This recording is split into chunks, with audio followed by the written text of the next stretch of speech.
arm up, people are like, "Huh, do I shake it? Do I side hug? Are we gonna hug? Are we gonna high five? Are we gonna fist bump?" If you want a fist bump, you're coming in with a fist bump from Should very I be far a away. hugger? Because I don't, or is it context dependent? I do not like hugging people when I first meet them. I was pitching a TV show about recovering awkward people at a very big network, and I walk into the pitch room, and at that point, I was a hugger, or I thought I should hug because that was one of the things in LA. LA people are huggers and cheek kissers a lot. And so I was like, I walk into the room and I say, "Oh, it's so nice to meet you. I'm a hugger." Oh, yeah. And the exec goes, "I'm not." Oh, Just cringe. oh God. I died inside. And you know what? That pitch went terribly. Do I have a TV show called Recovering Awkward Person? No, I don't. That's because I think I hugged him. And I went forward with it. Too much warmth. Too much warmth. Not enough competence. And so I will never do that again. So now I never, ever say I'm a hugger, and I always offer my hand. Now, if someone says to me, "Oh, but I'm a hugger," and they wave my hand away, no problem. No problem. That's interesting. If we take that back to the charisma framework of warmth and competence, it is signaling a little bit too much. A lot of warmth.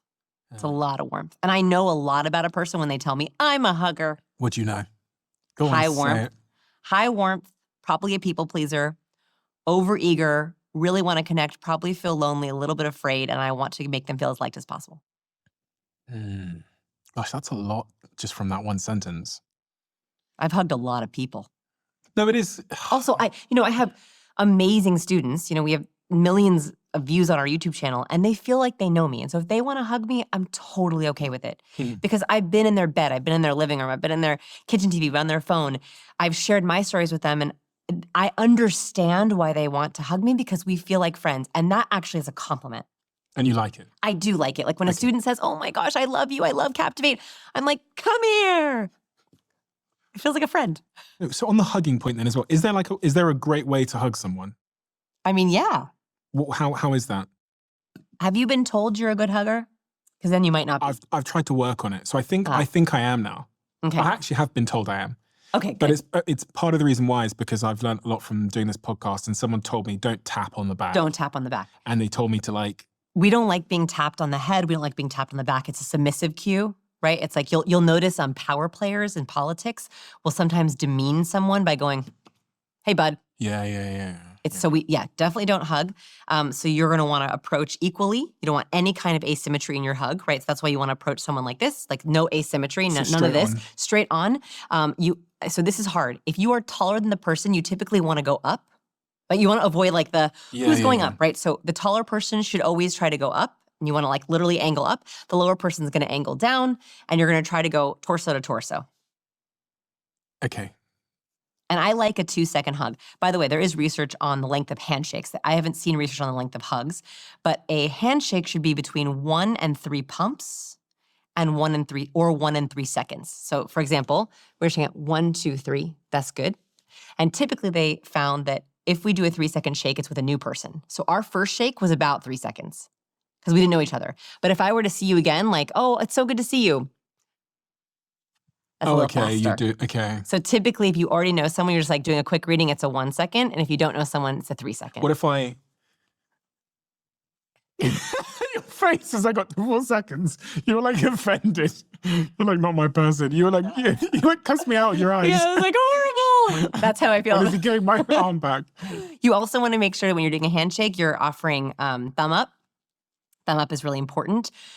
You'll notice a certain political power players will they'll flip you. Oh, Donald Trump. Yes. And he really pulls. And he'll pull you. He'll pull you off. I've never shaken hands with him, so I don't know. But I've watched many a video, and he'll shake your hand, turn you up. It's a very vulnerable place to be. We don't like it as humans to have these arteries up.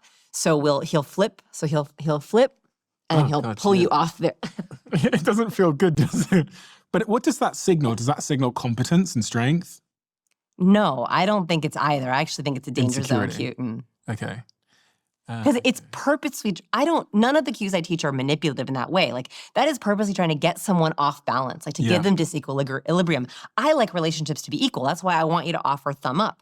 I also don't want you to offer your hand up, where you're saying, "I'm going to be submissive to you." We don't like that, right? So thumb up.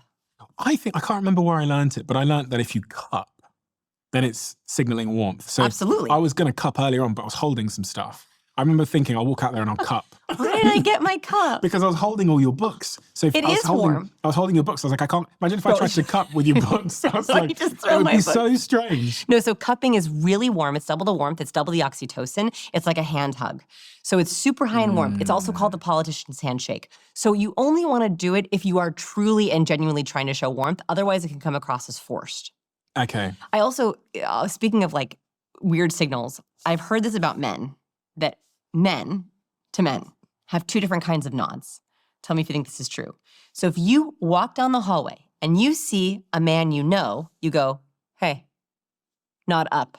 If you see a man you don't know, you go, morning, and you nod down. Oh, that's interesting. And supposedly it's because a person you know, you're willing to expose this part of your neck. But if you don't know someone, you want to keep your chin down, but you're still acknowledging them. Is that true? Well, do you know what's funny is the way that I think about it is if I see a black guy Okay. out and about, Okay. pretty much anywhere, and they know me, whatever, they'll typically do that. Up. There's something about, I don't know if I'm just making this up, but there's something In-group. about like being part In-group. of, I can see them from across the room, have no idea who they are, and In group. it's like I see you. me and you are. And I trust boys. you. It's a way of being like, I'm willing to expose this. I trust you. Oh, okay. So interesting. Interesting. So I've noticed that women don't do that. Okay. So, That's oh it. yes, nod down is Yeah. I see you. stranger. Okay. Morning. So Yep, got interesting. noted. So interesting. So interesting. I'm a CEO. I do speaking on stage. You speak on stage as well. You're very, very good at it. Is there anything that I should know if I'm a leader in a business or I'm a public speaker that I should be thinking most about when I'm up on stage to signal, I don't know, whatever I want to signal to get whatever I want? Yes. Purposeful movement. A big mistake I see CEOs make on stage is they either don't have purposeful movements, so they pace the stage back and forth, or they're stuck in one point and they don't move from that point and it makes them look very stiff. I believe you should block your speeches, just very subtly. So for example, I always, when I deliver, I start in the middle of the stage. Always, always. So when I'm being introduced, right, your first few seconds on stage is the most important for your entire talk. So as you're being introduced, you walk on stage, pick a point and walk purposefully to it. Don't meander onto stage. You're walking right to the middle of the stage or the left of the stage, however you pick, and you're delivering your first opening lines, opening story in that middle point. That's where I like it. And that intention walking on stage is going to make you look so much more confident and not disorganized or ambiguous. Then, if you can, this is for the advanced speaker and this is you, I think, you want to help your audience with your stage movement. So in my presentations, when I'm sharing science or fact or research, I'm on the left-hand side of the stage.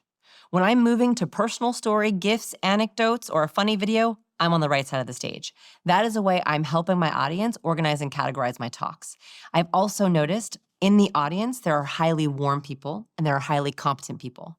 I've noticed if I train them that way, if I'm doing a 60-minute keynote, they begin to subconsciously recognize it. My highly competent folks perk right up. When I get to the left side of the stage, oh, this is for me. And my highly warm folks are like, my turn. And it really helps them know when to pay the most attention. So you should think about, for your talks, you also can do this chronologically. So some of my students are like TED speakers and they're telling more of a chronological story as opposed to like making points. I will often teach them to start, like we like to, in Western cultures, we read from left to right.